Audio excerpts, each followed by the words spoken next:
What is up, guys? Bobgar here, and I wanted to do a slightly different video than usual. I didn't manage to make any magic videos over the weekend because I was doing something called a game jam. For those of you who don't know, in my day-to-day life, my profession is I'm a game programmer. And so a game jam is when you get together, usually with a couple people, and you spend a weekend making a game. And I wanted to share the game I made. It's not the most exciting game in the world. It's certainly not super polished, but I think it's kind of fun. I think it's kind of neat. We made a game called Stack Thief, and I'm going to switch over to another view right now and hopefully bring that up on the screen. Is this the one that's good? This one's not too bad. This is a program called Unity that we built it in. I'm not going to bother showing you the code or anything like that. I'm just going to run you and show you the gameplay. The theme was the more you have, the worse it is.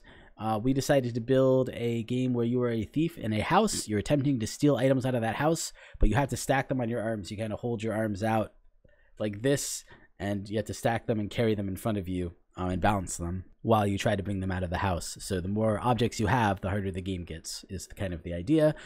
We add a reward mechanic where the more objects you have at one time, the higher your score multiplier is as well.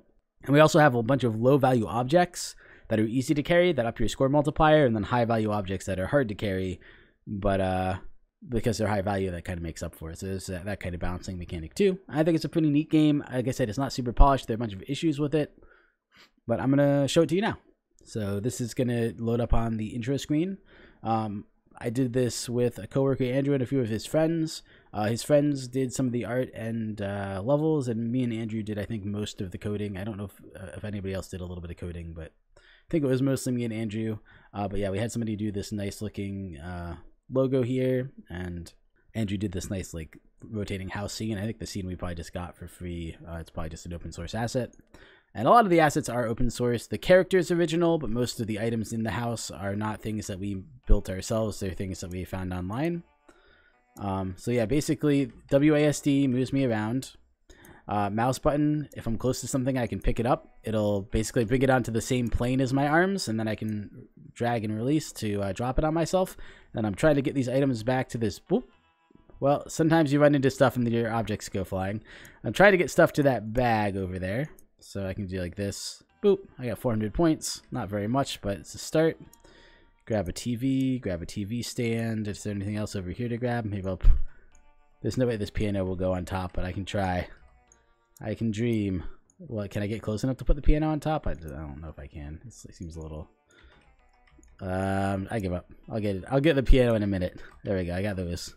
I'll just grab the piano by itself. There we go.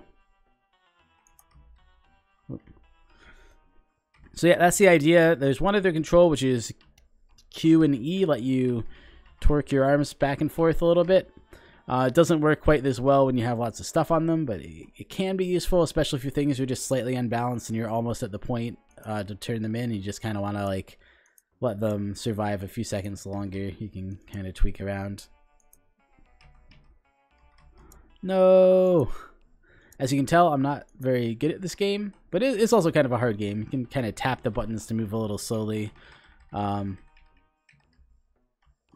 Because I want the objects always to stick to you. As long as I'm detecting that they're on top of you, when you move back and forth, they just like hard stick to your position. They only really wobble when you go left and right. Yeah, and so that's that. Anything else interesting about it? The levels are randomly generated. You always start in a room with at least 4 possible ways to go, and then from there we have a set of 10 different rooms that we created. Somebody else created them, and I kind of like hooked up all the physics objects in them, and we kind of spawn those around and drill holes so you can walk between them. And you end up with kind of simple but cool looking levels to pick up items in. You got a kitchen. I don't think there's one here. Oh yeah, there's a dining room, a bunch of various living rooms, a bathroom. Every good bathroom has a piano, as you can see. Yep. And so I did like the character movement, most of the physicsy stuff basically, and the character movement and the controls, and then the random generation. So that stuff is all me, and then most of the rest of the stuff hanging around the outside, like some of the art integration and the beginning and end screens, and a few of the other things. The wall clipping was my buddy Andrew. Then you get to the end, it kind of shows you all the items you collected. They explode off of you, and yeah, that's the game. You can play again, or you can exit to title. Doesn't really matter. And you can also play this. Let me see if I can find it at bobgar.com/stackthief. It takes a long time to load, so I don't think most of you will want to play this here, but you certainly can.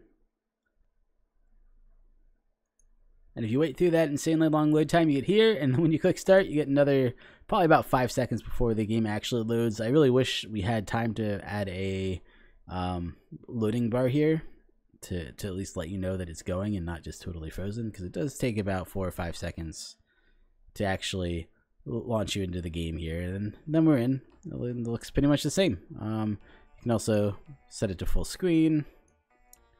And yeah, steal some loot. I'll add the link for it in the description if anybody's interested in playing it. It's definitely not the most exciting thing ever, but it's kind of a neat, fun little game. This clipping is really annoying. It's probably my biggest pet peeve in the game, but it's not that big a deal. Oh no, what did I do?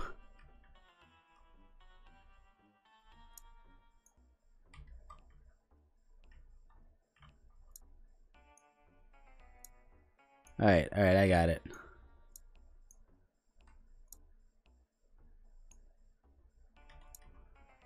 I'm using my E button to tweak myself so I can stay relatively well balanced here, which is a little tricky. Oh no, I blew up the couch running into a wall.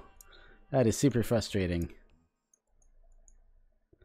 And yeah, so that's pretty much the game. You can check it out if you want. Just wanted to let people know where I was and show them the game that I made this weekend. That took a long time to make. Like 3 days is a short time to make a game, but I had to crunch quite a bit, and I thought it turned out pretty, at least interesting. I don't know if it's a fun game or a good game, but I think it's pretty cool, so I figured I'd share it.